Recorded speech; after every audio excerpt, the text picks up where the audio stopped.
মাত্র ৭০ টাকায় মশালা kulcha, fried rice, দু রকমের তরকারি ট্রাই করলাম। এই দোকানে কিন্তু অসাধারণ খাবার পাওয়া যায়, তাও আবার খুবই কম দামে।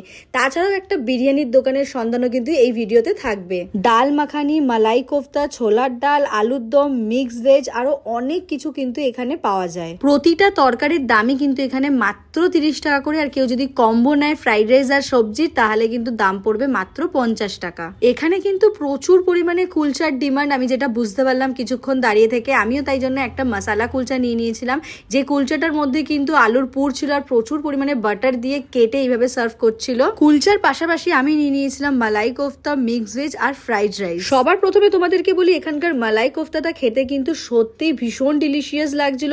এই ক্রিমি টেক্সচারের গ্রেভিটা খেতে জাস্ট ফাটাফাটি ছিল। এখানকার ফ্রাইড রাইসের টেস্ট আর চালের কোয়ালিটি দুটোই কিন্তু খুব ভালো ছিল। তারপর আমি নেক্সট ট্রাই করলাম মশালা কুলচা দিয়ে মিক্স ভেজটা। বিশ্বাস করো, মশালা কুলচার মিক্স ভেজটা অসাম লাগছিল খেতে। এই খাবারের দোকানটা রয়েছে ডালহৌসি ওল্ড মিশন চার্চের ঠিক উল্টো দিকে এইচডিএফসি ব্যাংকের পাশে। এবার তোমাদেরকে একটা ছোট্ট বিরিয়ানির দোকানের সন্ধান দেবো, যেটা হয়তো তোমরা অনেকেই জানো না। এখানকার বিরিয়ানিটা খেতে কিন্তু আমার সত্যি ভীষণ ভালো লেগেছিল। আমি দেরি করে গিয়েছিলাম বলে মাটন বিরিয়ানিটা পাইনি। এই বিরিয়ানিটাকে কিন্তু আমি বলতেই পারি এটা একটা অথেন্টিক কলকাতা স্টাইল বিরিয়ানি, আর এখানে কিন্তু ভালো কোয়ালিটির বিরিয়ানি সার্ভ করা হয়। খেতেও ভীষণ ভালো লেগেছিল আমার। দোকানের নাম শাহী বিরিয়ানি। দোকানটা রয়েছে 4 নম্বর হেয়ার স্ট্রিটে। লাইক ফলো করে দিও।